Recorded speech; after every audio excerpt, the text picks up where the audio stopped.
This is Bill. Before we go on to Lesson 2, what was your takeaway from Lesson 1, which was the introduction? What was the key point of Lesson 1? The key point is that the method and mindset of enlightenment is simply to keep a distance from all experience. And how does keeping a distance make you enlightened? It makes you enlightened by not letting your mind get caught up or lost in any mental, emotional, sensual, or physical activity of any kind. Your mind remains pure and clear, silent and still, and that's another definition of enlightenment. Now, this knowledge may be hard to understand, especially if you're new at it. So the first thing you need to have is the right attitude. If you want to learn something new and different, attitude is everything. And the attitude of willingness to do whatever is necessary to master this mindset is the right attitude. So the first thing you need is a willingness to be open-minded. The closed mind is the chief blocker, preventer of growth and higher consciousness, which requires a wide-open, free-flowing, receptive mind. Unawakened, average, normal people, consciously or unconsciously, choose a closed mind for safety and security purposes. Their closed bag of preconceived beliefs, opinions, and habits become their false comfort zone from which they're afraid of leaving. And as a consequence, can't realize and live much of their potential, so can never be truly successful, happy, or fulfilled. So the new idea for you to be open and receptive to is that pure awareness via detachment is indeed the means by which to awaken your personality and spirituality to unprecedented levels. Descartes, the French philosopher, said something very profound. He said that perhaps everything we believe is false. Perhaps everything we believe is false.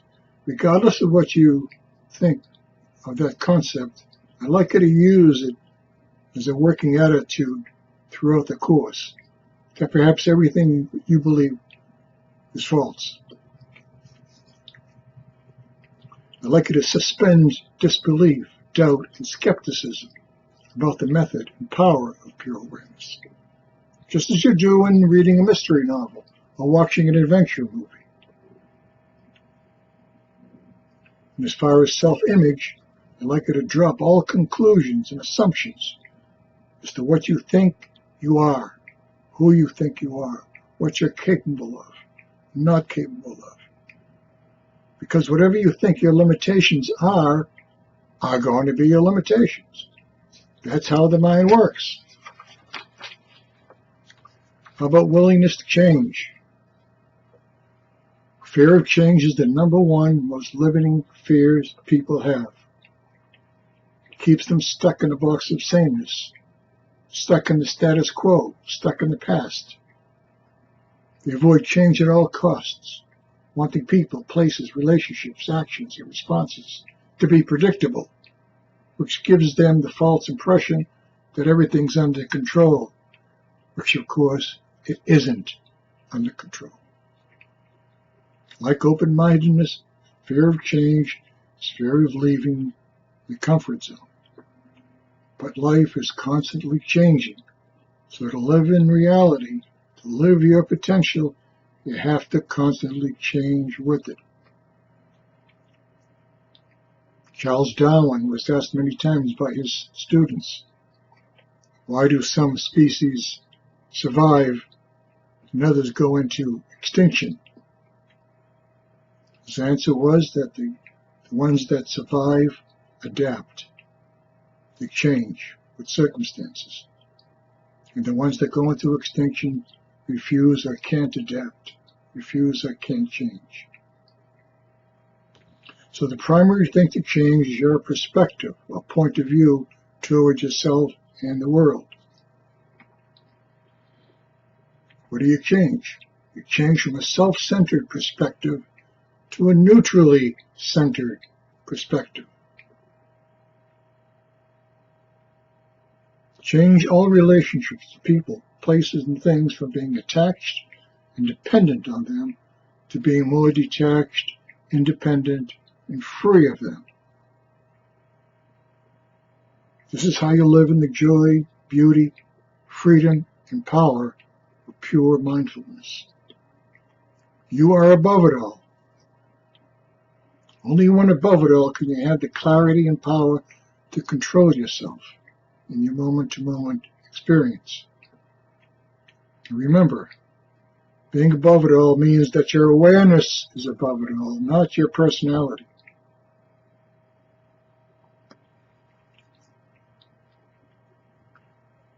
I'm willing to practice. The existential problem of human beings is that we were born self-centered. We have the genetic predisposition to take everything personally, to take everything with a bias, to be personally biased in our relationships with ourselves and the outside world. This personal bias is the root cause of virtually every negative thing that we experience. We cover that more fully in lessons 7 through 14.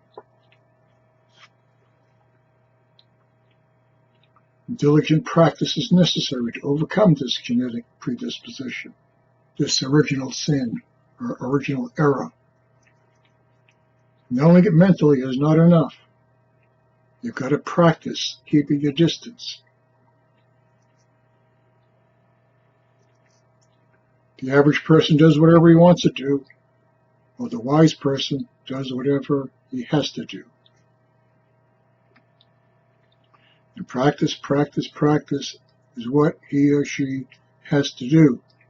Practice keeping a respectable distance from all you see, hear, think, feel, and do. From moment to moment, to the best of your ability. It gets easier with practice. It gets better with practice. Practice keeping a respectable distance from all you see, hear, think, feel, and do. Practice keeping awareness as a silent, ever-present background, witness to all inner and outer experience. Let me repeat that. Practice keeping your awareness there. No matter what you're doing, your awareness is also present. So you're doing things and aware that you're doing things at the same time. So both of you, both parts of you, your personal self and your impersonal self, are both present at the same time. Again, this may be hard to understand. Keep an open mind. We'll clarify as we proceed. It'll get clearer and clearer as we proceed. See you at lesson 3.